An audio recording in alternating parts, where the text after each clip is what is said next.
Good evening. I apologize for a few minutes off. We're going to start tonight. We'll be led in prayer by Alderman Joe DeLucia. Almighty God, we ask for your blessing upon the members of this council as we assemble here in this chamber to conduct the ongoing business of our city. With your guidance, we will strive to ensure that all our decisions are for the common good and that your inspiration will instill respect, compassion, and thoughtfulness in all our deliberations. Give us the strength and wisdom to lead by example as the people's representatives, and that peace and harmony will mark all our proceedings and keep us faithful to the trust placed in us by the citizens of your community. Amen. Amen. All right. Alderwoman Philbrick, please. I pledge allegiance to the flag of the United States of America and to the republic for which it stands, one nation, under God, indivisible, with liberty and justice for all.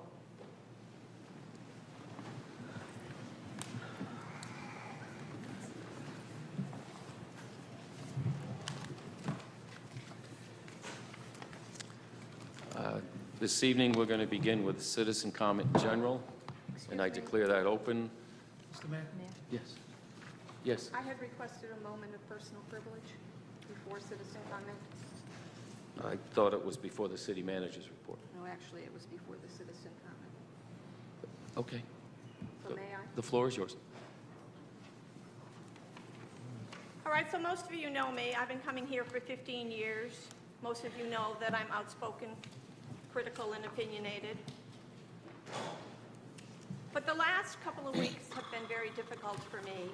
They have been so difficult for me to the extent that I have asked of Chief Daley to have an additional officer here this evening. I have received threats. I have had people drive by my house and yell obscenities.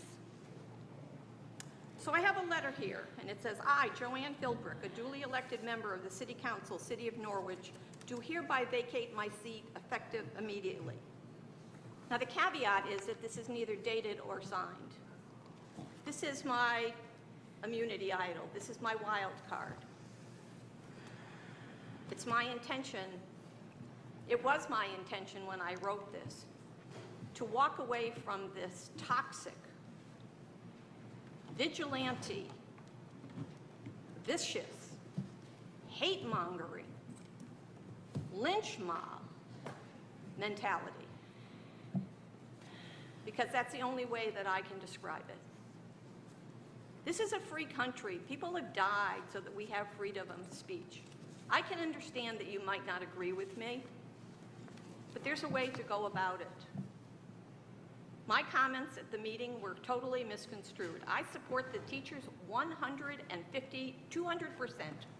My argument or my issue is not with the teachers. My argument and issue is with the educational system. As I said, it's much like healthcare and the VA. They are three mammoth organizations that no longer do the job that they were created to do.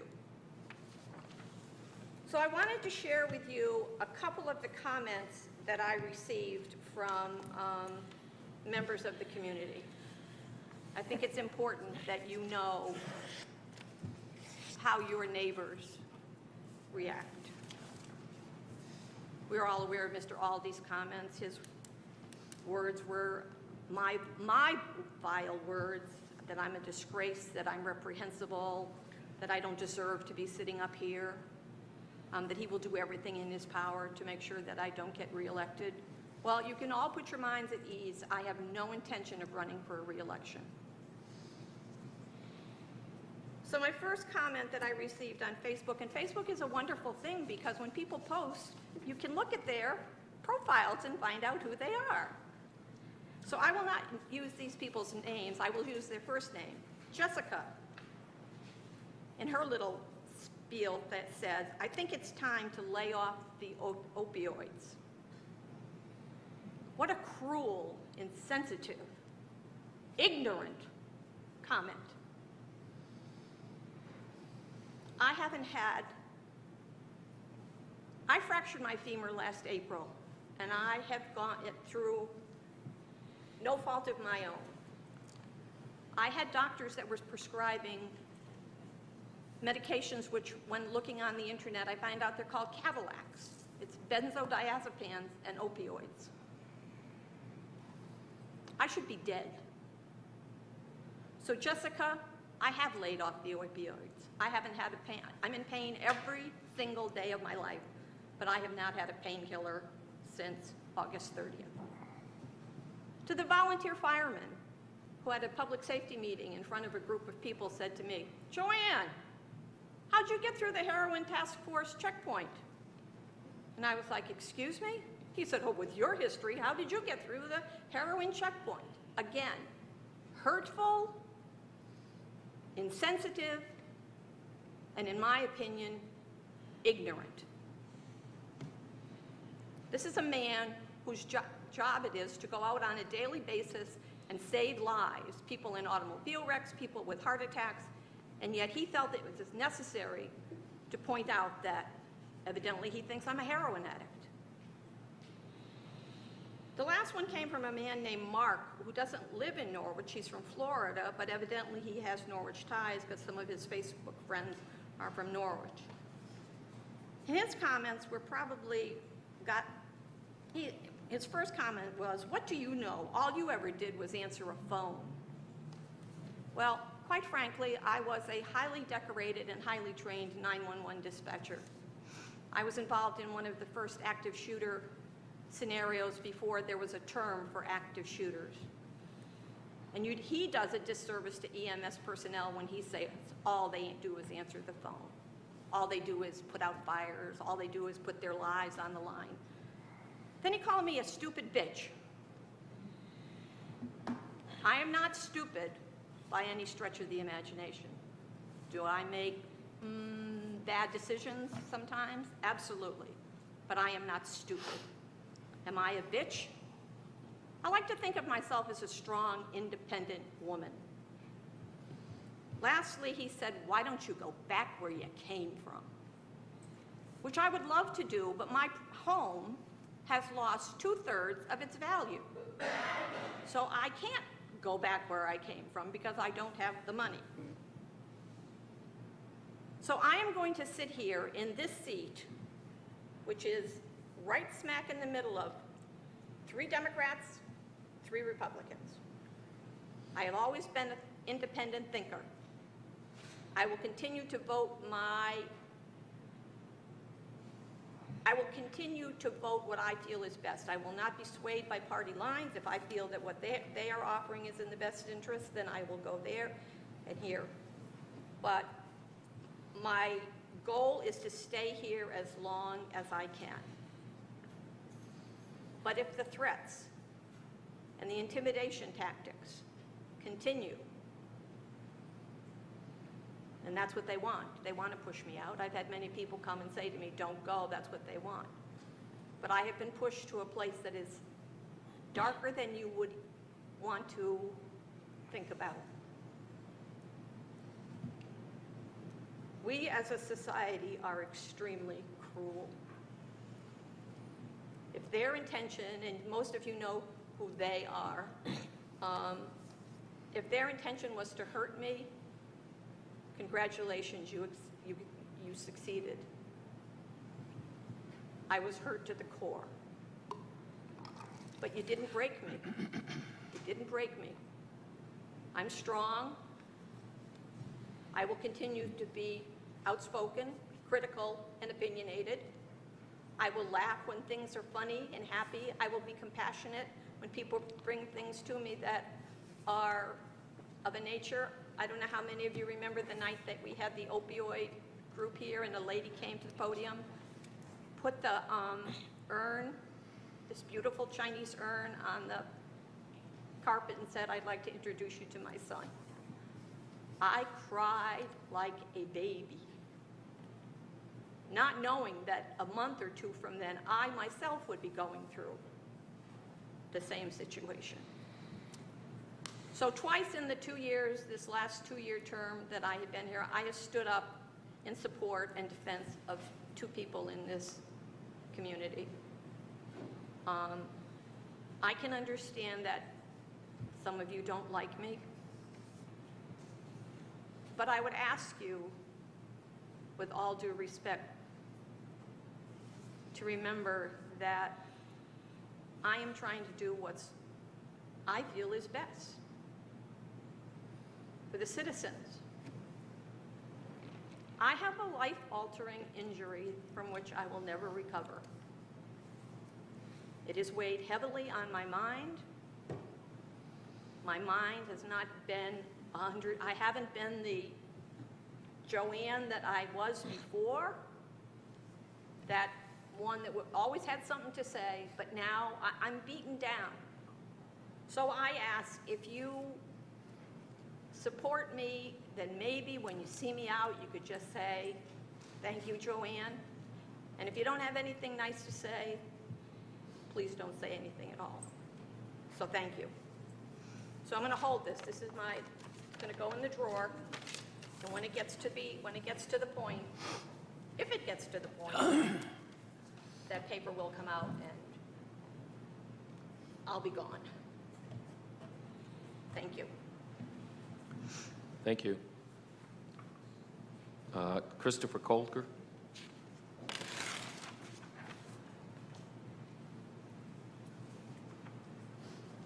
Good evening. I certainly will be able to beat the passion of that statement, to be sure. Again, it's about the education issue that we have before us. Excuse me, your name and address, please. I'm very sorry. Christopher Please. Kolker, 25 Parkridge Drive in Norwich. Again, here to address the educational thing that we had last week.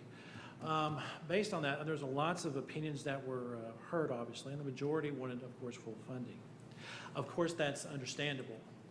We heard a lot of people simply say that, they love their kids, they love their community, they want full funding. Unfortunately, the link between saying, well, I want the best for my kids, I want the best for my community, so therefore fund this fully, that link is not there anymore. As I mentioned last week, that's of a bygone era, where the more you fund, the better education you get, the better education you get, therefore the better community you're automatically going to have. That's of a bygone era. Why is that? There's many reasons. We can blame society, technology, and there's a bunch of things we can't change, but one of the things that that I'd like to address just for a moment is mission creep. Mission creep is this: the schools are asked to do more and more and more. You may think that's right, you may think that's wrong. Instead of doing a narrowly defined, we need to educate and get children ready for the next step, whether that's college or technical schools, trade schools, or the like. They're asked to do so much more: medical, psychiatry, sports, art, music, equality, gender-based issues. All of these are laudable goals. There's nothing wrong with any of this stuff. But the problem is, the more that you're asked to do, the more you get away from your primary goal, the less good you're going to be at each goal. If you have one thing to do, you're probably going to be an expert at it. If you have 25 things to do, probably not so much. And so the more that you're asked to do, the more you try and spread resources around, the more you try and build a bureaucracy to try and get this done. So what ends up happening is that you build this bureaucracy up. And when you build this bureaucracy up, you need more money. You need more money and you build this bureaucracy up, but you still don't get your goals. There's too many goals, so you don't achieve those goals. So you're in the position where you have too many goals, you don't achieve those goals, you ask for more money, you build a bureaucracy, but nothing changes. We're not succeeding. That's where we're at. And so I ask, as we move forward on this, we always keep that in mind.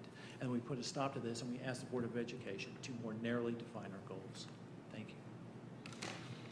Thank you. Mr. Brian Kobolars.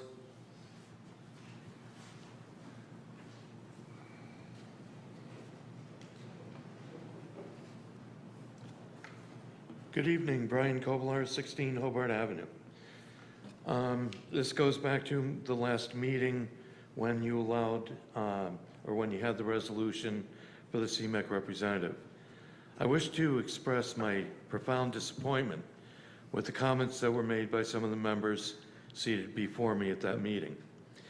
The meeting to vote on the CMEC rep, Mr. DeLucia and Ms. Burnham ended up putting forward suggestions for process improvement when it came to the appointments committee. The response that they got from other members of the council was inappropriate and disrespectful, in my opinion. The meeting took a very, very bad turn for the worse. Some of the quotes from that: Mr. Nystrom said in this case the gentleman never put the application in. He said further that he personally encouraged him to apply 2 weeks before the interview, and that I was given notice at the time of the interviews when they would take place. He also continued that he was disappointed that this gentleman did not get his application in. Other candidates had played by the rules. Played by the rules? You know what? The application was submitted.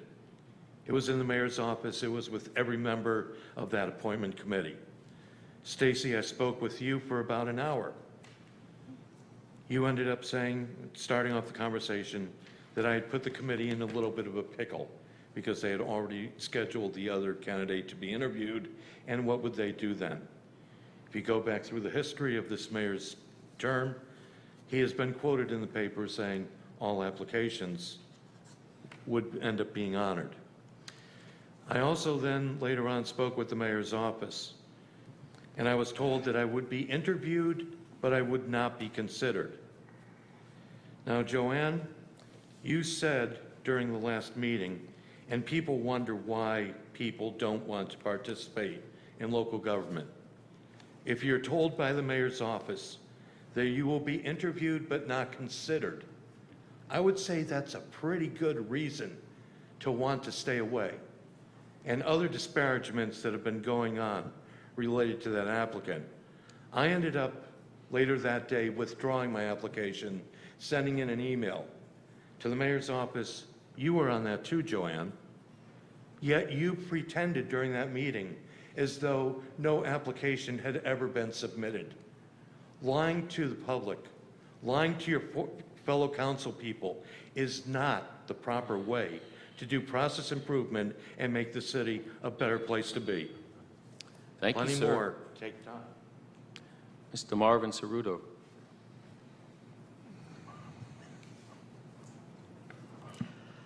Marvin Cerruto, 100 Star Street, Norwich, Connecticut, United States of America. On Friday, I went to the opera and I ran into a very, very good friend of mine, Mark Koulos. Now, we both make it a point at our high school reunions to sit together, and we always engage in very good debate. He is a self-proclaimed Rooseveltian Democrat, and I am a self-proclaimed Reagan-esque Republican, and we have a great time together. So he was expecting a response to his calculations. His calculations, using his assumptions at $109,500,000 for the school budget, are correct. However, I had 3 children in daycare at one time. My bill was $350 per, so it was $1,050. So using my calculations, with the 6,338 students, we end up with $22,183,000. I like those numbers a lot better. So I did a little more research, and in the nation it can be as high as 3 times that, which would be 66 million. So what's my point? I'm remembering a gentleman, Senator Doc Myers. He was a doctor, state of Florida, and he was kind of like my mentor. He passed last year. He used to say, don't take the fun and the fundamental out of funding. And that's the point I'm trying to make tonight. I think maybe we're not putting enough of that into it. If I could add my own little addition there. I notice we don't have a lot of gratefulness and thankfulness here. $80 million is something to be very grateful for. This city of Norwich, and I've been to a lot of other cities, is supporting an $80 million school budget. I'm very grateful for that. Thank you very much. Thank you, sir. Citizen comment is open. Those are the only 3 that signed up ahead of time. Anyone would like to please join us? Open topic. Yes, please. Mr. Kraft.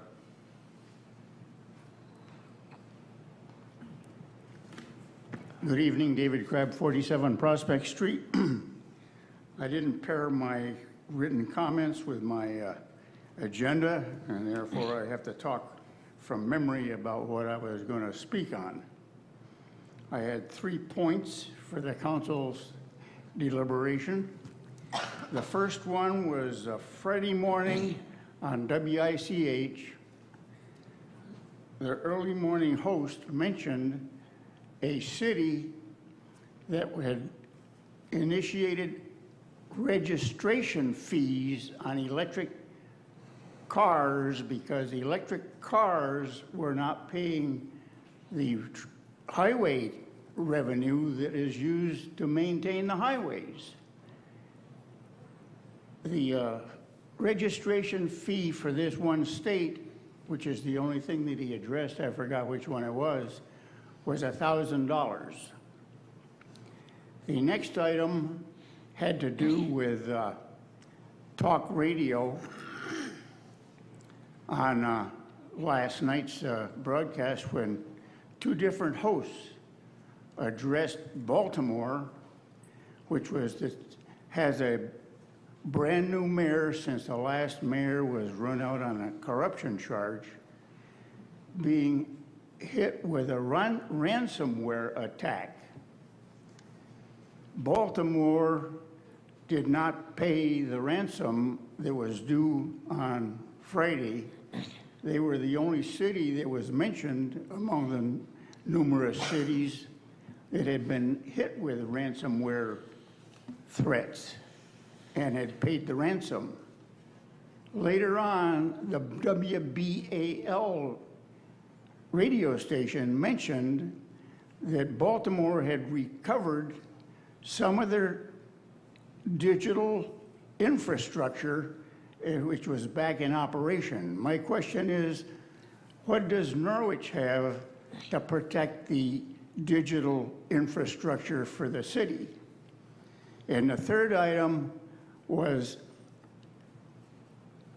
on the radio this morning, there was a mention about the city hiring appointing a downtown upgrade specialist, or whatever you want to call it, which seems to me to track the real estate pattern.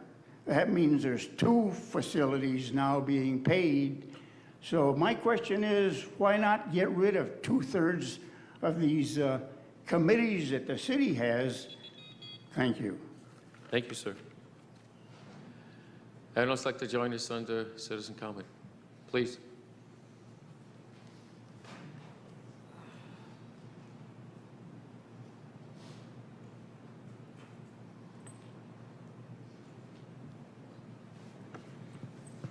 Good evening, Rodney Boyd, 62 Roosevelt Avenue. As I told you folks the other night, I've been coming here about 50 years. I've spoken to any number of city councils. Most of the time, nobody agrees with me.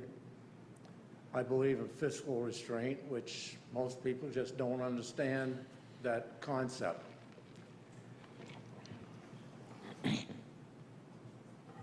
I am amazed that people in this city took it upon themselves to make comments to one of our leaders.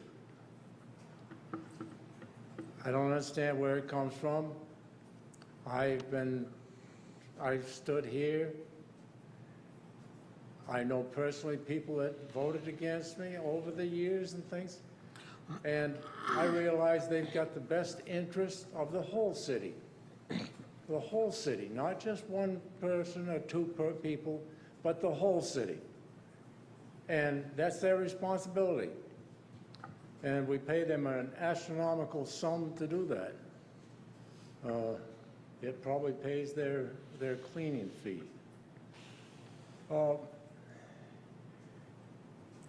I wish that some of these people that run their mouth like that would come down here and participate. We'd run them out of here in a heartbeat because they sound ridiculous.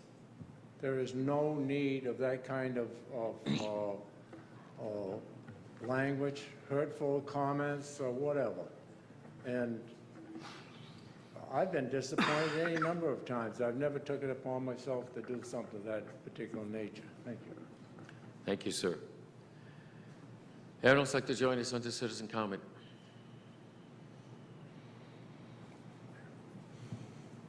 Oh, please, sir.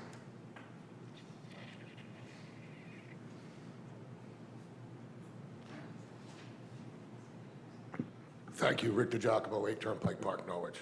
I'd like to thank you first for reconsidering the reallocation of funds to Hamilton Avenue to help improve that field. It's very beneficial to the safety of the play. Well, arrangements through Parks and Rec and through NFA and Norwich Tech are in the process of being made and have... Excuse me, sir? I'd be pleased to invite you back to speak on that item under the new business resolutions. Okay. But this is a moment where people speak about items not on the agenda. My apologies. But we look forward to your comments in a little bit. Thank you. Thank you. Anyone else under citizen comment? Anyone else under citizen comment? Third time, anyone else under citizen comment general? Seeing none, thank you for your comments. Declare it closed. Thank you. Petition and communication, letter of resignation from Lottie Scott from the Commission for Persons with Disabilities. A motion, please, to accept the communications. Alderwoman Gould, second. Pro Tem Nash. Is there discussion? Seeing none, let the record show that we accept the resignation with regret, and we give thanks to her for her service on this particular committee. All those in favor? It's unanimous. The vote is 7-0. City Manager's Report. Thank you. This is the City Manager's Report for May 20th, 2019. I attended the monthly Public Safety and CCM board meetings and also the Transportation Alternative Program, TAP, grant for 2021 presentations that were held at Southeastern Connecticut Council of Governments. The Planning Department is hopeful for this grant opportunity for the project to improve sidewalks, ADA accessibility, and to provide almost 3 miles of bicycle facilities for the section of New London Turnpike from Norwich Town to Melrose Park Road. The mayor and I, along with Alderman Gould, Alderman Sam Browning, met with Superintendent Abby Dolliver and staff regarding their budget shortfall. I attended the Norwich Public Utilities and Connecticut Department of Public Health groundbreaking ceremony to mark the start of construction for an emergency interconnection water line that will serve the town of Sprague. This unique partnership will provide NPU with additional state resources while allowing the town of Sprague to avoid the cost of installing the water line on its own. Additional information regarding the $3.2 million regional project that will benefit both communities is on the NPU website. I also had the pleasure of attending the National League of Cities Risk Information Sharing Consortium Trustees Conference agenda. The featured speaker was Christine Holchowski, the mayor of Parkland, Florida. Her welcome, leading through crisis, being mayor at the time of the Parkland shooting, was extremely informative and moving. The city acknowledged Peace Officers Memorial Day on May 15th. Flags were flown at half-staff, and the Norwich Police wore black bands in memory of those officers who have made the ultimate sacrifice. Since the first known line-of-duty death in 1786, more than 21,000 U.S. law enforcement officers have made the ultimate sacrifice. Thank you to those that serve. The City Hall union contract was ratified and is in effect until June 30th, 2022, and the Public Works contract is in the final stage of ratification. Artwork that was received from the China Artists Association as a cultural exchange and act of appreciation to the city is now displayed on the 3rd floor in the main hallway. I invite you to take a look at the pieces currently on display. And that completes my report for this evening. Thank you. Are there questions of the city manager? Okay, thank you. Just to add to that, This is a report that I'm giving from my office. This afternoon, we people here in Norwich, we're represented by people from NPU, NCDC, myself. We gave a tour of the new commissioner of DECD for the state of Connecticut, Commissioner Lehman, and we gave him a guided tour on some of the investments and projects that are happening here in the city at this time. We took him to Panema Mills, the Hale Mill, the Hills. We showed him U.S. Foods, Freeport McMahon, and the marina as well. He is spending today and all of tomorrow touring Eastern Connecticut.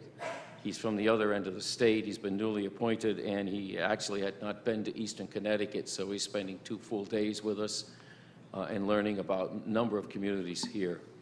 I also, this afternoon, completed a tour of all our school facilities and elementary schools. I spent last week touring 8 elementary and middle schools and finished up today with our 2 preschool facilities. In each of the tours, I walked through the schools with the principals, met teachers, some students, and then I followed that up. There was a principals meeting this afternoon. I met with them again, the one to thank them for the hospitality, and also let them know that there will be 2 such tours scheduled going forward from now on while I am in office. The next one will be late in October. It's an effort on my personal part to become more acquainted with needs, the facilities, and everything that's going on, delving deeper, if you will. And it was eye-opening, and it was very encouraging. There are a lot of tremendous things happening in our schools, and I want to report that. Thank you. Citizen comment on resolutions. The first person signed up is Mr. Alex Gebbe.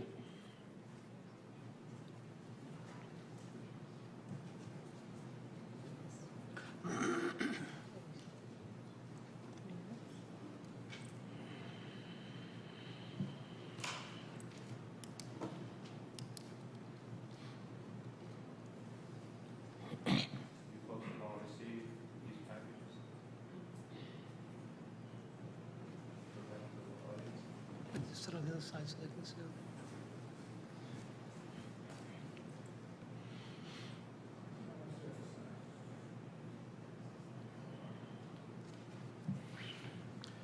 it. Good evening, Alex Gebbe, 122 Lakewood Road, South Glastonbury, West Ledge Apartments, LLC.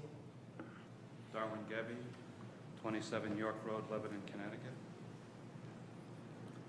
Just wanted to thank everybody for reviewing our package, our request for the tax assessment deferral for West Ledge Apartments. My father and I are the members of that LLC. We've also developed several projects here in Norwich, Harborview Estates, and our largest, the Hills at Riverview. And we're setting our sights on the former Peachtree apartment site that burned down. We've got a completely new design that's been approved, and it's a mix of all 2-bedroom and 3-bedroom apartments with sprinklers, luxury style units, and some very nice finishes. The tax deferment is very necessary for us to complete this project because it's going to take about 5 years to build out 4 buildings. And the process of getting a structure built and occupied exceeds 2 years. And that period of time allows us, by having this tax deferment, to allow us to put in our equity into it so that we can speed up the process. Once a building is built, it's stabilized, and then we can move on to the next building. And it's a long process. It's a huge investment on our part, and similar to the Hills project, we've worked very closely with the city, and we appreciate the assistance, and it's a partnership. And I think the housing is very vital to the development of Norwich. And by working together, I believe this will be very successful in future development that may come to Norwich.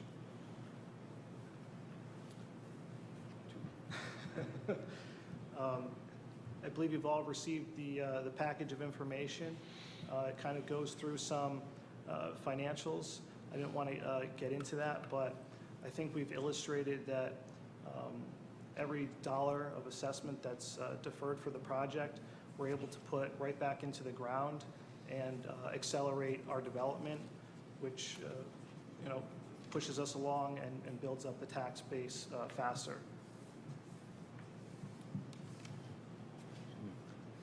The economic impact that I see. Continue. You're both together. You're both signed up. We get double. So we get twice as much. Well, 3 minutes each. The tenants that we receive in our projects, they're high-end. They come from all over the world. We have many military and so forth, and their income levels are much higher than what we have for average incomes in the city. So the benefit is that these people who live here and enjoy the area are spending their extra disposable income on products and services within the Norwich area. This request is for tax assessment deferral. There's no building permit fees in this request, and I just wanted to make note of that. Thank you. Thank you very much. Thank you. Anyone else like to speak on the resolutions before us? I'm sorry. Oh, Mr. Crabbe? No, Richard. Oh. Oh. You'll be next. Good lad. I hope I don't steal his thunder, because I think we're going to say the same things. We couldn't have a better spokesperson than Rick to speak about the football field, so I welcome his comments too. But Leanne Gomes, Norwich Human Services and 39 Tanglewood Drive. I've had the opportunity to touch base with Cheryl. I was out for the last 10 days, but I did speak with her in length about this, and I was happy to see that this issue was brought back in front of you, because I know that if we rest that field for 1 year, the investment that we put in with the sprinkler system will pay off. And we have ensured that the kids have a different place to play during that 1 year that we take a break from that field. So we've spoken not only with Norwich Tech, who can accommodate some of the games there, but NFA will also allow us to play on Sundays on their turf field. So if we have to open up other fields and line other fields for the kids to play, we are committed to doing that, to make sure that for that 1 year that we rest that field, football goes on as usual. I think this is a great investment for the city. That field is a dust bowl down there, and we really need to do something to improve the conditions if we're going to continue to have football in our city. I think it's really worthwhile to do that. I know Cheryl has worked a lot with the maintainers of fields, the person that Rick has called in to help grow grass on that field, and everybody is in agreement that it would only take 1 year to rest that field in order to bring it back up to a really nice condition. So I hope that you're able to support this and give us the capital money that we need to complete this project. Thank you. Thank you. Sir?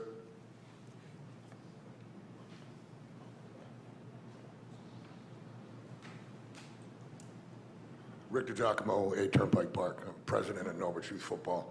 There's not much more I can say that Ms. Gomes hasn't said. Again, I'd like to thank you all for bringing this back up. It's very important for these children to have a safe place to play, and by improving the field, it reduces injury. The local schools around and the Parks and Rec have made arrangements for us to continue our season and keep, we have 260 kids down there on average between cheer and football that this directly affects. And we'd like to see this program continue to strive, and with your help, our field can be someplace they can be proud of. We've made Super Bowls over the past 3 years. We had an undefeated season last year for one of our teams, and we'd like to have a place that they could be proud of to call home. So again, I thank you for bringing this back up, and thank you for your time tonight. Thank you, sir. Anyone else like to join us on the citizen comment on the agenda resolutions? Yes, sir.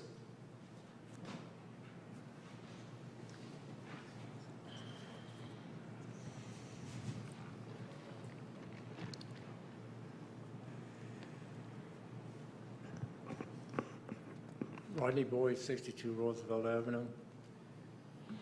Many of you know that I'm a landlord here in the city of Norwich.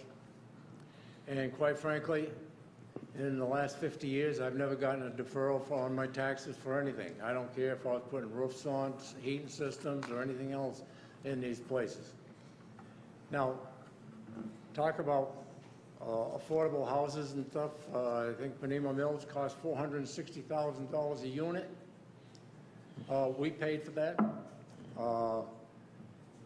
If you've got 2 and 3 bedroom units put into an apartment house, I guarantee you there's going to be 1, 2, 3, or 4 children come out of each one of those things.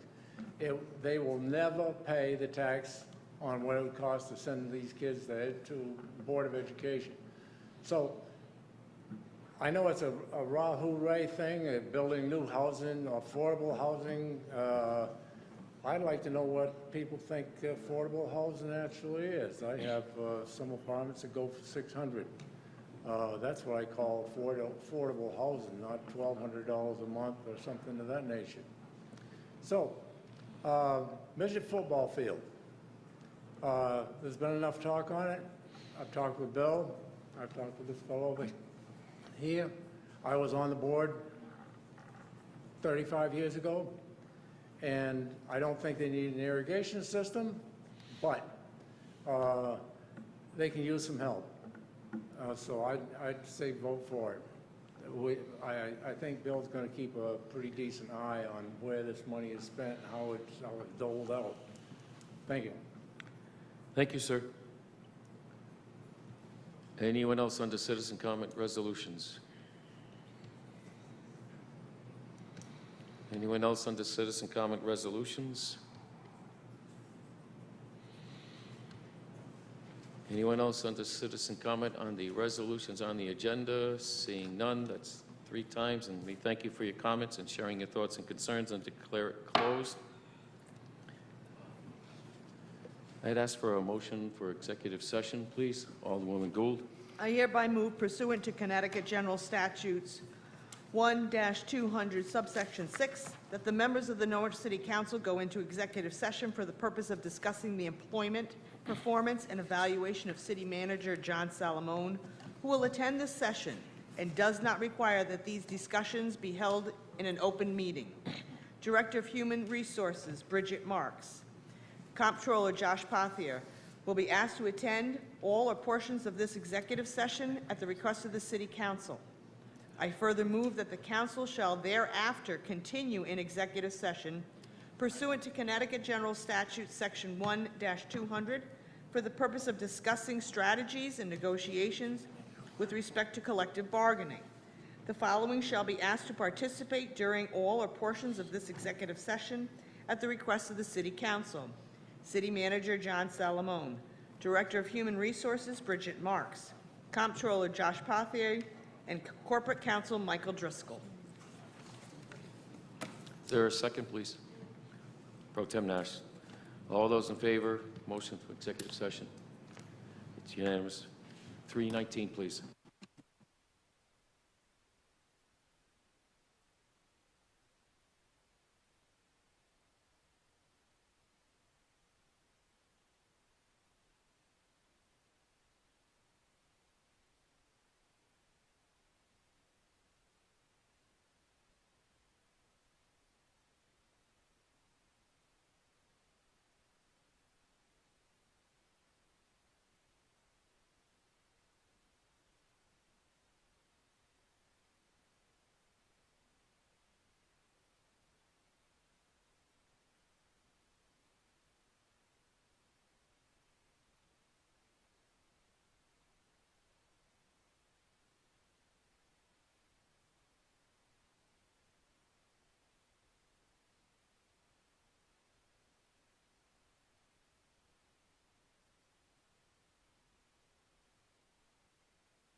Back to order. Let the record show that no votes were taken. Motion, please, to return. Nash, second, please. Alderman DeLucia. All those in favor of the council coming back to order? Unanimous. At this time, I would ask for a motion for suspension of our rules to add a seventh resolution to our agenda. The resolution concerns whether or not the council would hold its next meeting on June 3rd or June 10th. It's acknowledging that the General Assembly will not complete their task until June 5th. And there are many, well, that's the motion, not debating it. So, motion for suspension, please. Nash, Gould. Again, this would be postponing the next meeting of the council from June 3rd to June 7th, which is allowed by charter. June 10th, excuse me. Yeah, it's Resolution 7. And this is allowed by charter. It's to allow the General Assembly to complete their tasks. And that's the purpose of the request. Is there discussion? All those in favor? Motion for suspension of our rules? Unanimous? Yeah. Okay. The next motion is to add Resolution 7 to our agenda, please. It was all handed out earlier. Alderman DeLucia, second. Alderman Nash. Is there discussion? Seeing none, all those in favor? Unanimous. The matter is added to our resolutions. Thank you very much. Number 1, relative to the proposed tax assessment deferral to the West Ledge Apartment LLC. Motion to put it on the table, please? Or on the, yeah. Alderman Nash, second. Alderman Gould. Is there discussion? Alderman DeLucia. Motion to table cannot be debated, but I believe that the better course of action, and I would seek advice from Corporation Counsel, would be to postpone this to a specific date.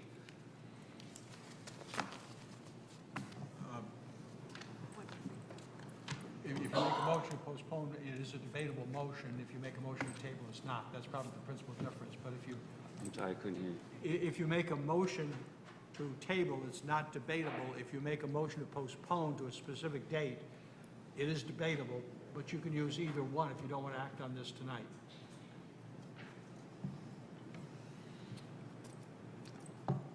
Okay, and I'm not seeking to amend or change the motion on the floor. Okay. With respect to a motion to table, normally you take it off the table by tonight or by the end of the next meeting. A motion to postpone can be set out further, if that's what you're asking. Mr. Mayor, if I may? Yes. So that is exactly the issue. The only reason to delay action on this or on any resolution like this would be to provide our city staff to develop somewhat of a scoring rubric that we discussed at our last Saturday Economic Development Priority meeting. And therefore, I don't believe that that's going to happen by the next meeting, simply because we gave the Director of Planning Services and Neighborhood Services 60 days to provide us with a first draft. So that's why I believe that postponing to a specific date and giving enough time for that to happen is the better course. Do you have a date in mind? Yes. My intention was to postpone this to our August 19th, 2019 meeting. That would be a little more than 90 days. That would be well beyond the time frame we asked staff to have something for us to consider, at least a first draft, ready by. So for clarity, the motion is to postpone until August 19th. Yes, it is, Mr. Mayor. Okay. Is there a second, please? Alderman Browning? Okay, the motion before us is postponed until August 19th. Is there discussion? Pro Tem Nash. I spoke with you briefly on this, and though I agree in principle on what you're trying to do, I'm just concerned that a first draft, and then a second draft, and then a third draft, how long are we going to hold the two gentlemen up for construction? Because I don't know if this is going to matter to them, whether I mean, if we wait till August 8th, 19th, I think that's a reasonable time. I just concerned that what if we don't agree with the first draft, and then we go to a second draft, and now we're in October, then a third draft is December, and these gentlemen want to get going on. So that's my concern. I don't have a problem with what you're asking, Alderman DeLucia. I'm just concerned. I don't want to hold this project up for something we're going to plan to implement into the future. So that's my only concern. I don't know if that can be answered by anybody. I'll wait for the mayor, but I'll be happy to answer that. Yeah.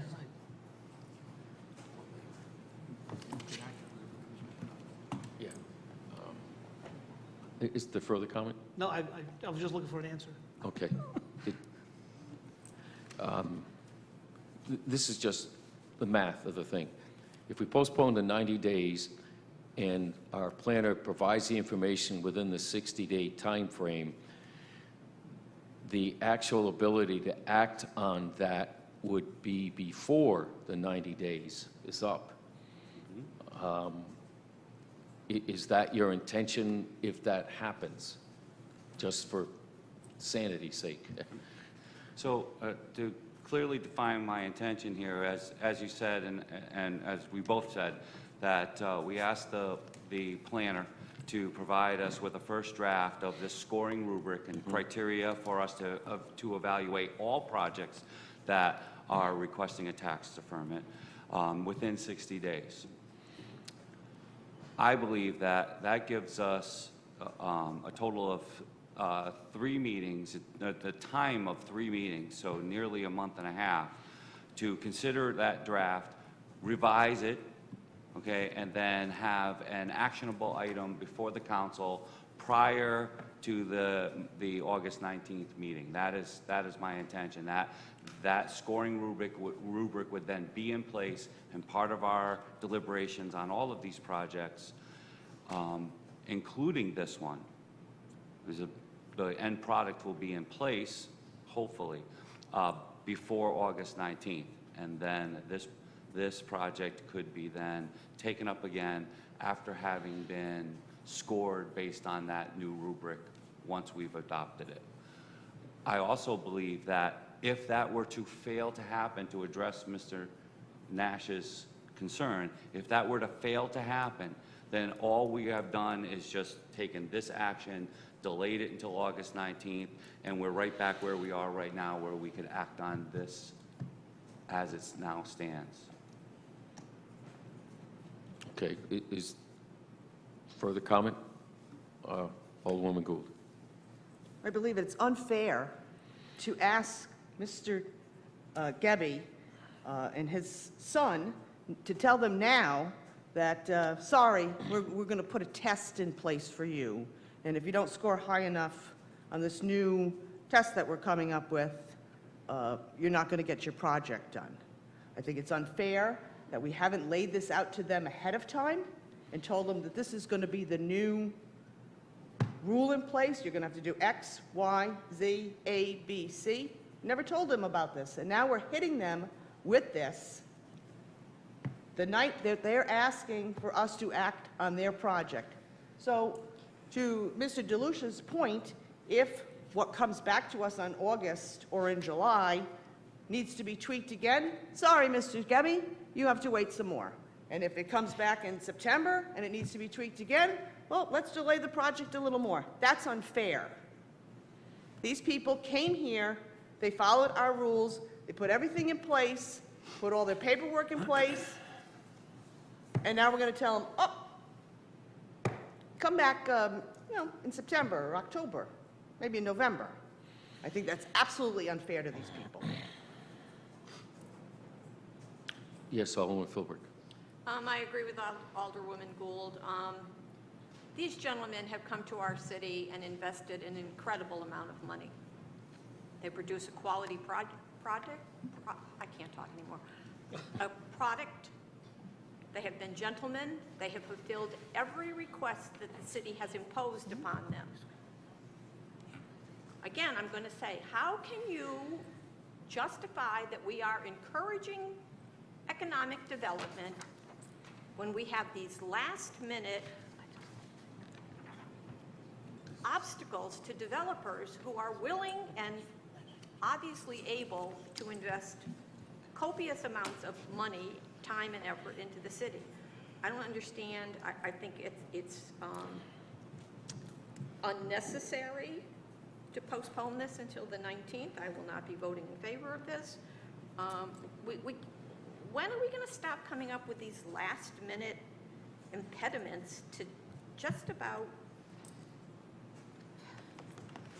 I don't know. So I will be in favor. I will be voting in favor of the tax assessment deferral process, and hope that others will do the same. Thank you. Is there further comment? Yes, Alderman Burnham? So I'm not against having programs like this. So to your point, Alderwoman Philbrick, these last-minute things, I have a number of questions on this. We just received this on Thursday, and for something of this magnitude that can have impact moving forward, we could have something like this in front of us next week and the week after, and I just think the balancing act that we're doing with revenue versus expenditures, and I think there's a larger thing to be handled here, and we've discussed many times at this council about establishing standards and systems, and I understand and I sympathize that this is what an expectation that was coming out, but this is the process, this is the political process. We're supposed to debate, and we're supposed to take our time with these things. Having a fair, equitable, and transparent process with which it's not a test. It's not a test. It's, are projects and developments that are occurring in line with our goals? Yes, they qualify for the ordinance that was put forward, but is it, and I'm not talking about this project, but in general, is it the greatest and best use? Does it align with all of our plans? Is this the direction that we want to head? And it's the same yardstick with which we measure all projects, so that we have a deferment today, we could have a deferment next week, and that really adds up. So I just think that we need to have a standard that everybody's held to, and that everybody has confidence in, and that's something that we came to consensus on Saturday. And I think Alderman DeLucia is saying that we should try this, and to not delay any further for this project any further than August. And I think that that's a reasonable ask for our staff to try to implement a process that everybody can be held to. It's not a test, it's what are the priorities for our city. I have a number of questions that I had to do my own research on these things. There's a number of questions that I could not get answered because I'm still doing research on a Friday. I mean, that's the system here that we have, which I don't love, that we get notified on Thursday of the agenda, and then we have to vote on it on Monday. So I don't see the harm in trying to implement a standard and a system that everybody can have faith in. All right, whatever. Thank you very much. Alderman Browning? I will say this, that if for whatever reason the process breaks down and we cannot arrive at a rubric by August 19th, this is different than me saying, it goes through the rubric, it doesn't score within whatever parameters of something we want to promote. That's a different issue. But if for whatever reason we cannot get our own act together and we cannot get a rubric up and running by August 19th, and that's on us, I will, at that point, vote in favor of it, because I will not just simply delay to delay. That's one promise I will make. Now, if there's something that comes out using the rubric where it doesn't match up, that's a different story, but that's at least what I can tell you this evening. Thank you. Alderman Nash? I'll just say that one more.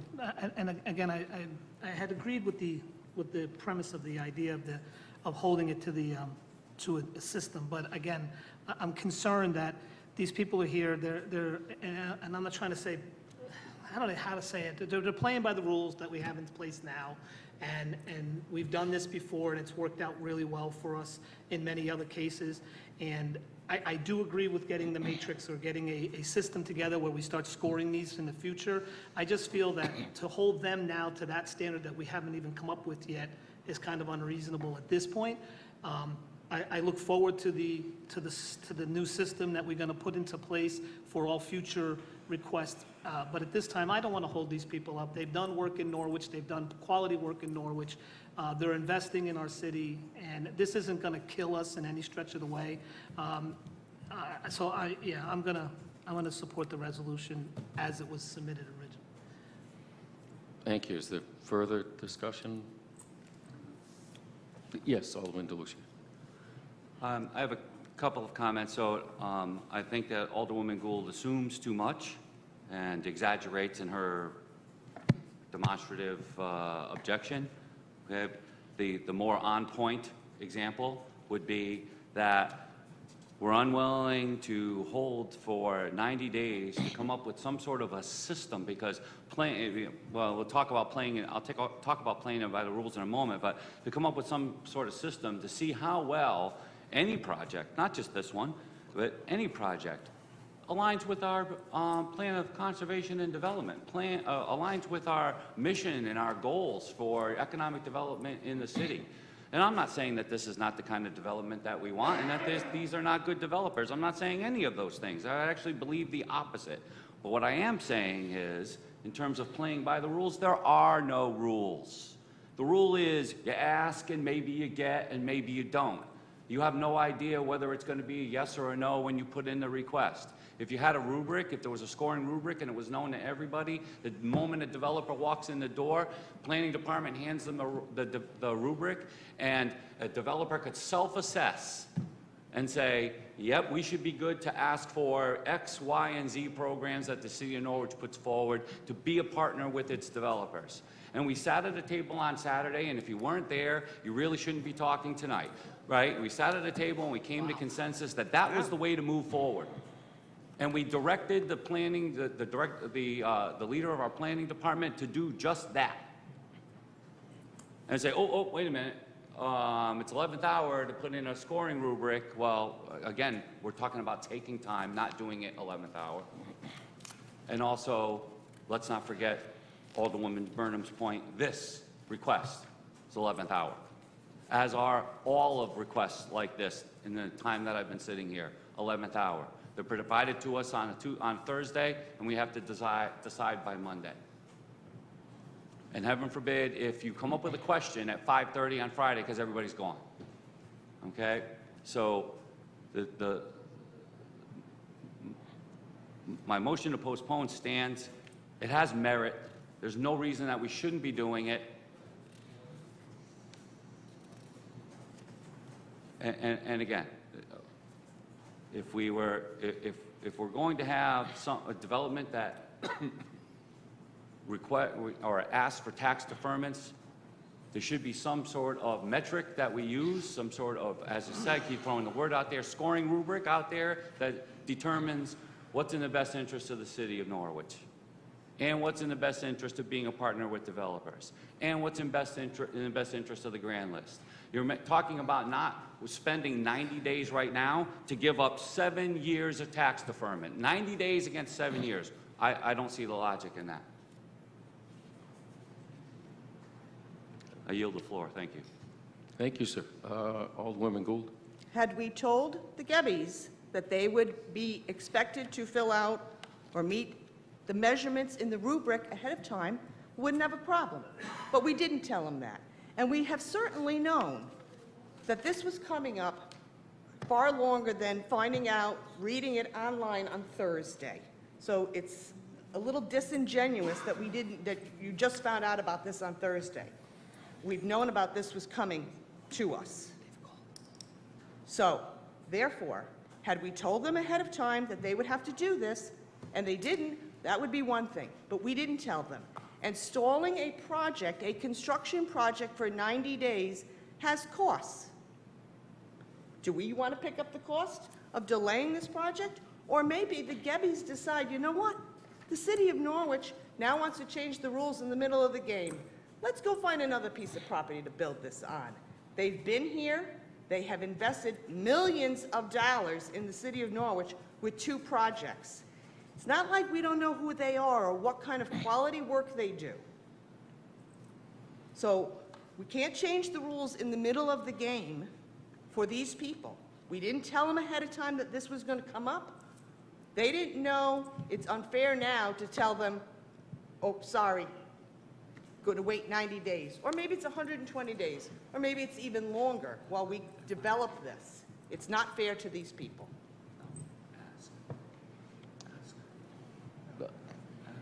Thank you. Move the question. Is there further? I wasn't going to speak on this amendment, but since the amendment itself determines whether the resolution goes forward, I'll be very brief. I support the development of the rubric, or whatever you want to call it. I think it makes sense. But I am also concerned about the project. The schedule was to build a building 1 year, 4 years out in a row. This will, in all likelihood, mean missing portion of the construction season if they're delayed basically 3 months. And that does have a cost. So for that reason, although I do support the development of this, in fact, I've been talking to the planner for 3 months now about bringing those recommendations and ordinance forward. And maybe we need to get her to focus on not as many ideas, because she's going through the whole list of ordinances to do this. I'm not sure the 90-day can be met personally at this point in time. But I do support its concept, but I will not be supporting this amendment. All those in favor of the amendment? A motion to amend, excuse me. Motion to postpone, pardon me. All those in favor of motion to postpone? Those opposed? The motion to postpone fails. The resolution before us unamended at this time. Any further discussion? Seeing none, all those in favor? Oh, please, I'm sorry.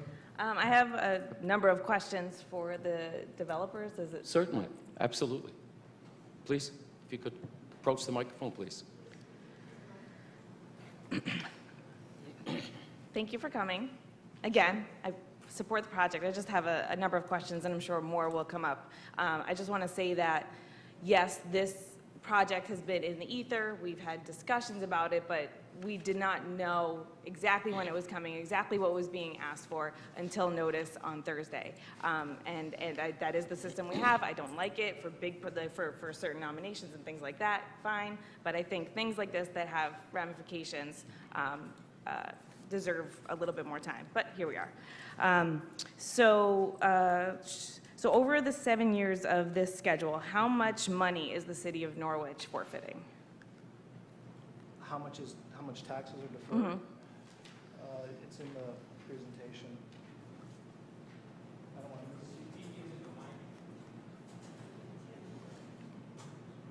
It's a moving target, based off. An estimate. I could estimate based off Yeah. of today's mill rate. Yeah.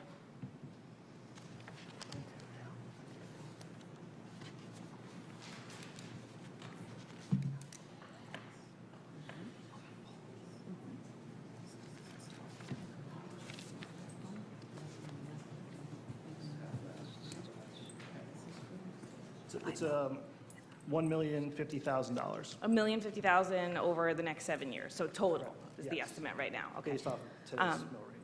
And you've mentioned that you've done other projects in the city, and have you received deferrals for those projects? Yeah, one, the hills at Riverview. And how much is the city, how much are you receiving in abatement for that, for over those 7 years?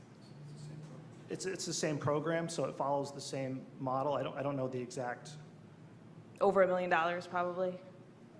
It's at this point about the same size, so it's probably getting close to that number. That project's at 109 units. This year, we'll be up to 129 units and bringing on a clubhouse. Okay, so around over $2 million at minimum over the next 7 years. Thank you. Was a rental market study or done to assess the needs for this type of development? We've done our own analysis. We didn't hire someone, third party, to do that. Our project at the Hills at Riverview is similar in quality and specs to this project, so that's how we came up with a market analysis. Can you forward that to us? Sure. Is that something you'd mind sharing? Not at all. Okay. Could I ask, what's the point? We're doing the investing, and we're renting. Mr. Gebbie, we need you to speak more clearly into the microphone for the record, please. I'm trying to answer the question. I'm trying to figure out why the market. We're doing the investing. We've analyzed what we've done at the Hills. We've got a burnt-down project that's been vacant for 10 years. It's full of asbestos, water lines, and so forth. So there's a lot of extra money that goes into this project, which I think qualifies to get this project up and going. But I don't understand why.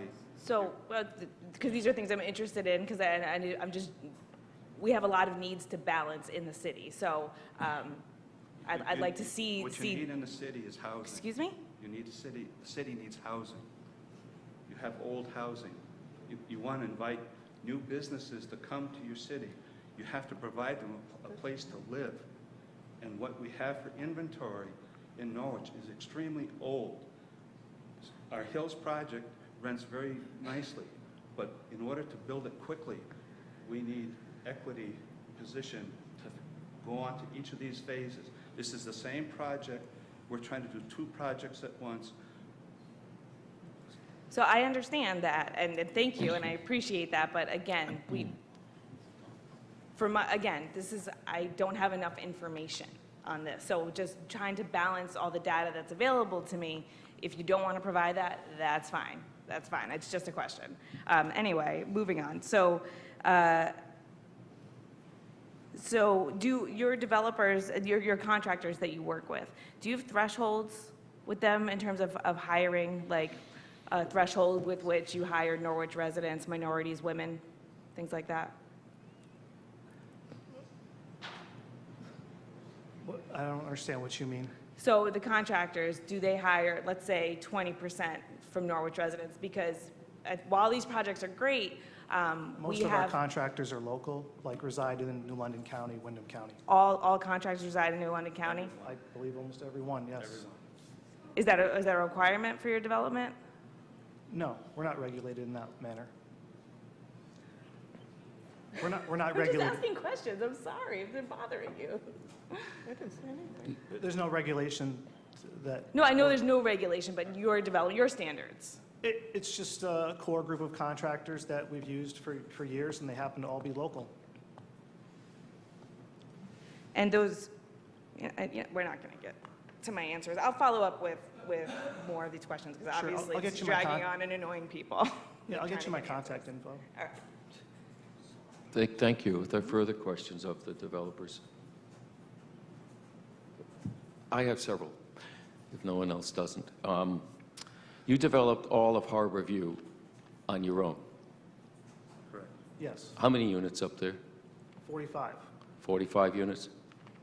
And then you started the Hills project, and the city at that time provided this economic benefit. Is that correct? We found out about the project after Harborview Estates was almost finished, Yep. so we weren't able to take advantage of it. Okay. And it's my understanding that what you do is you roll back, and you call it equity, in your project right into the next building project. And Hills itself is, what is it, 7 separate phases? Or was it larger than that? It's about 9 now. 9 phases now. And you're actually putting the profit that you're making from what you've built and rented right back into this community. Yes, the interest rate environment is good, so we're going to continue it to expand until that rate environment changes. The Hills project has 3, The Hills project has 3 owners. My son Alex myself and my brother. We are not some big corporate company. And every penny that we've made for profit out of the hills has gone back into the next phase. So that's why it's so important for not having to pay the amount of taxes up front, but defer them. It allows us to speed up the process on how we can build the next phase and get more assets, inventory on the tax rolls. When we started the hills in 2010, our tax for the 2 buildings that were empty there was $34,000. This year, which is what, 8 years later, we're paying $233,000.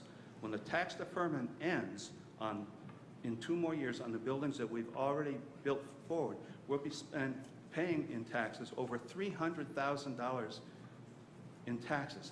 I think that's a good plus for the city, because if you don't build it, you're never going to get this tax. And we take the advantage, be able to speed up the process in the number of buildings that we can build in that shorter period of time. And the housing market is very strong for good quality units. And I think that's a very good thing for the development that you want to bring to Norwich. I don't understand why this is such a negative thing. The current taxes on the Westledge LLC, what is it now? I mean, it's a burned-out building, a foundation, It's and strictly raw land. I believe the number is about $25,000. at the end of the project, what are we looking at as far as $300,000 $300,000 a year annually? annually. When it's all built out? Correct. In your housing projects, it's my understanding that they are ranked very high in the area. They're recommended by Electric Boat for their employees and their new hires. Is that not true? It's true. And can you tell me the percentage of Electric Boat employees that are living at the Hills right now? Probably about 15%. 15%?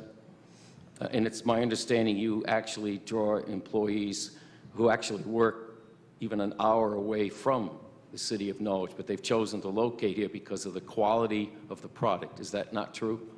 Yes, we've had tenants that are working in Rhode Island, West Hartford, Hartford area. They've gone up to Worcester, all over Connecticut. Thank you. That's the only questions I have. Anyone else have a question for them? Thank you very much.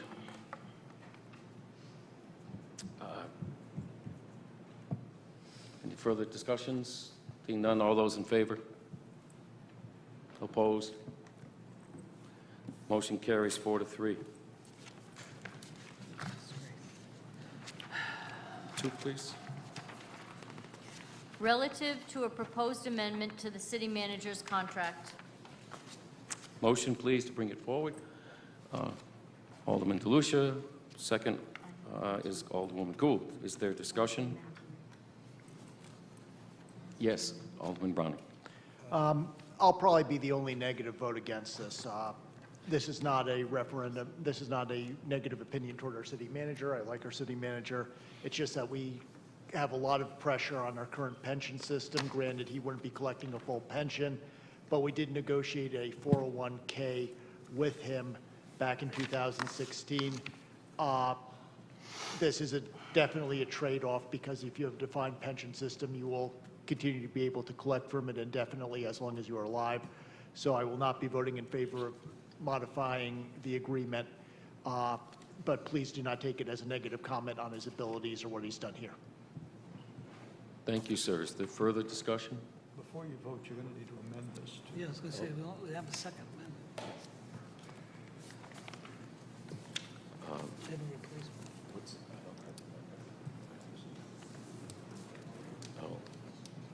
To a new draft? Here, clarify it, please. I'm believe everyone has a new draft that in the current amendment, current resolution you have, it makes reference to contributions to a 457 plan, where it says 457, you'll be substituting 401A plan. There are two plans. The 401A is the one in which the city makes a contribution at the present time. So that appears in the third full paragraph. And then I think that is the only change to it. So you'll be substituting, it will read,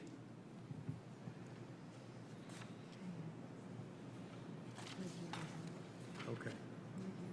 Oh, I'm sorry, it also appears in the, at the very last line.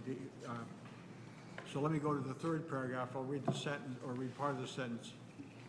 Should the Personnel and Pension Board approve John Salamone's participation in the pension plan, the City of Norwich will then discontinue, and this is the language you're adding, its contribution to, and then his strike 457 and put in 401A plan, and any obligation is to make contributions to the strike 457, substitute 401A plan, and then at the bottom of the page,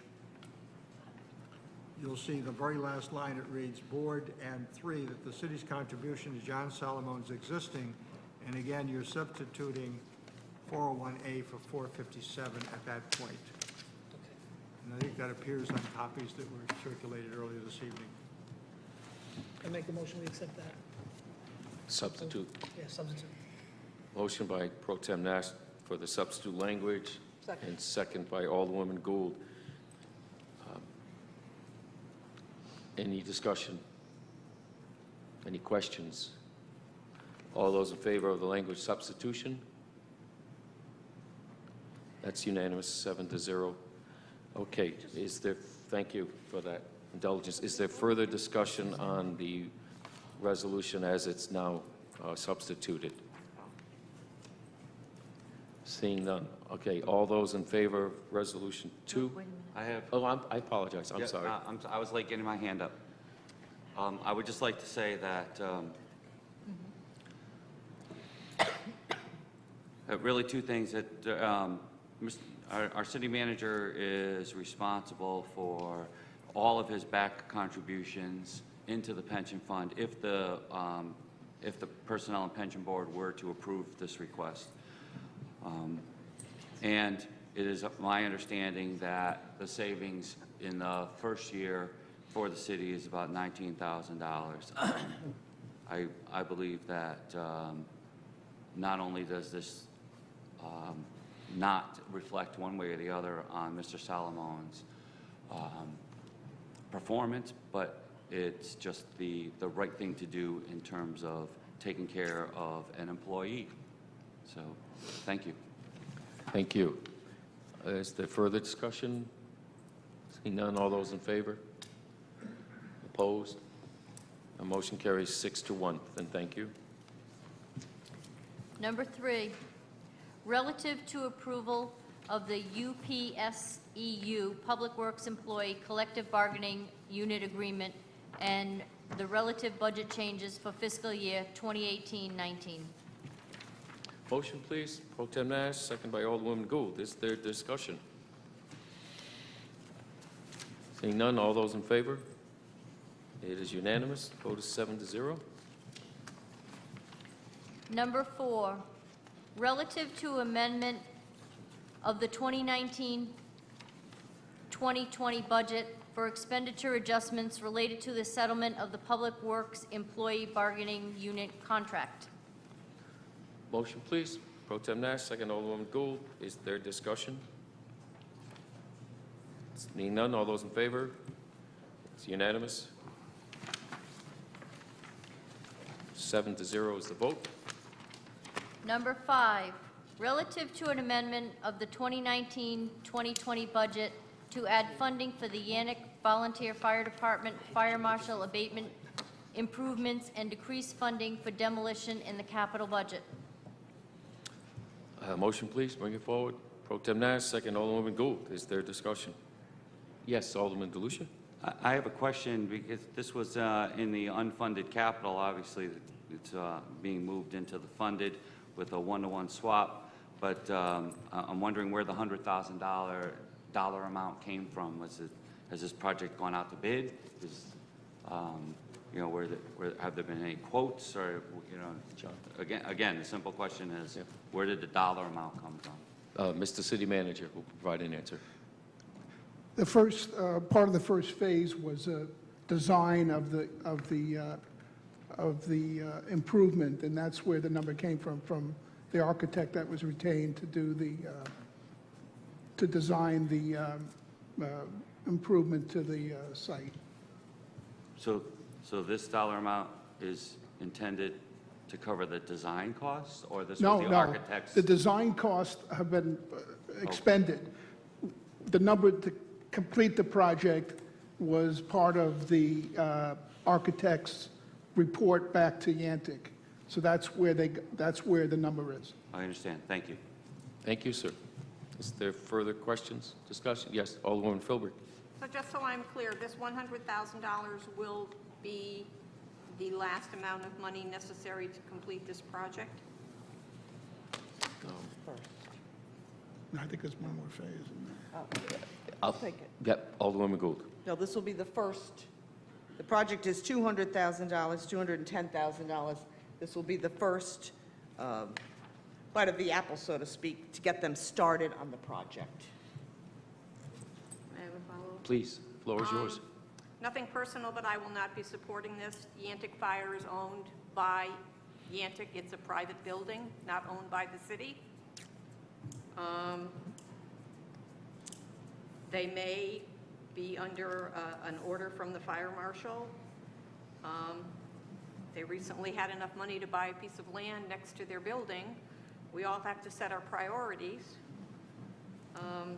And I believe that if we continue to take money out of the demolition fund, there won't be any money in the demolition fund. And to me, I feel that taking care of blight in the city is something that benefits every member of the city, whereas making improvements to a specific building owned by a private entity only benefits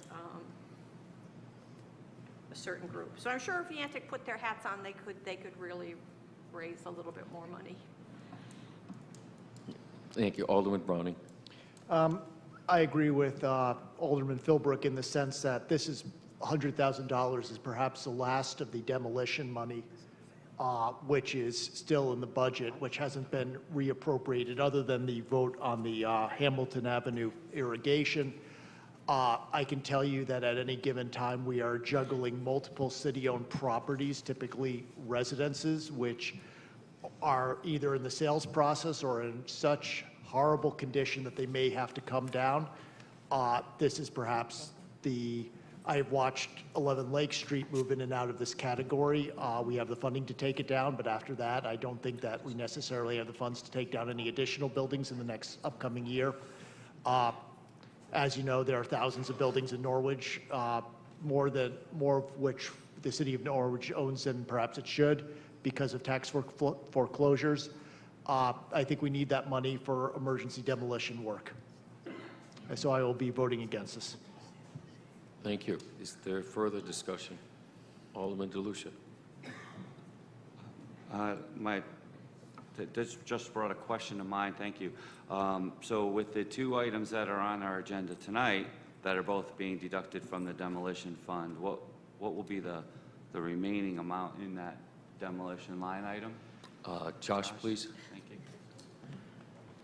I believe there will be $180,000 left after these two proposed budget amendments. Just a quick question.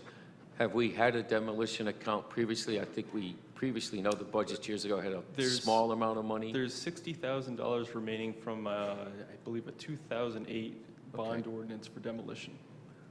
And that reflects, the reason it's left is because these were capital expenditures of the 2% requirement by charter, and if funds are left over, they have to be carried over and kept in that same purpose. Well, that $60,000 is actually left over from a bond ordinance adopted in 2008. So.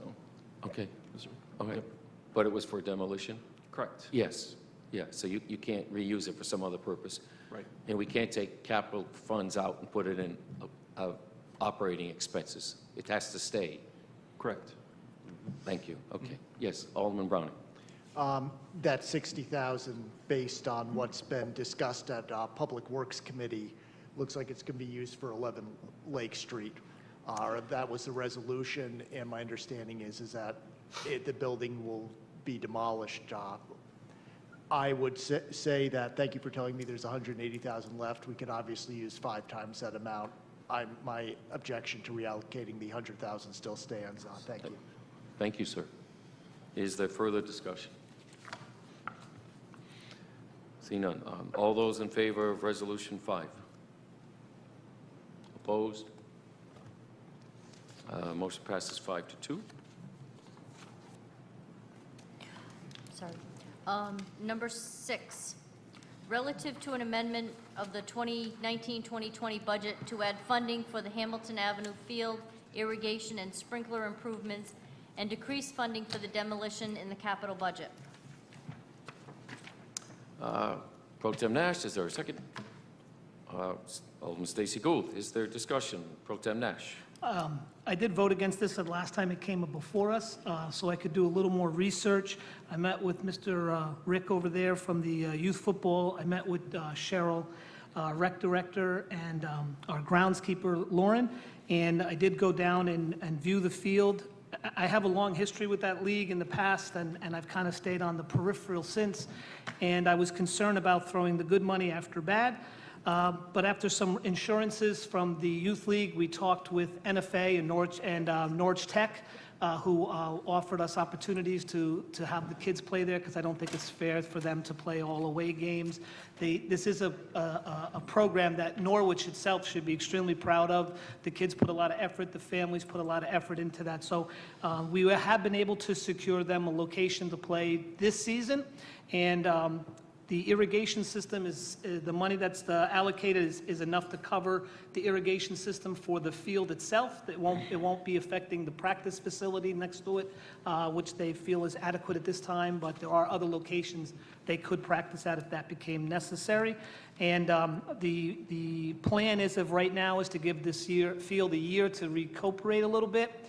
That seems to be what everyone seems is adequate, but there will be a reevaluation next June by our rec director to determine if another year needs to be off. And again, we've approached those two schools, and they seem to be on board with providing us an opportunity. I don't want them to be off the field that long, because they do raise money at the concession stand, which helps them defer many costs of the use of the field. So I'll be in favor of this, and I want to thank Alderman DeLucia and Alderwoman Berman for allowing me to bring it back with their names on it. So thank you. Thank you. Is there further discussion? Seeing none, all those in favor? Opposed? Motion carries 7-0. Number 7, relative to cancel the June 3rd meeting and confirm June 10th as a regular meeting. Motion, please, bring it forward. Pro Tem Nash, second, Alderwoman Gould. Is there discussion? Yes, Alderman DeLucia. So we will have no other business that will need to be conducted on June 3rd? If this resolution passes, all other business will be also conducted on June 10th, as it would be if it was June 3rd. It does not dissuade the council from taking up other actions other than the budget itself. Thank you. You're welcome. Is there further discussion? Seeing none, all those in favor? It's unanimous. Motion's 7-0. Motion to adjourn? Second. Second is by Nash. All those in favor of adjournment? Aye. We are adjourned. Motion 7-0.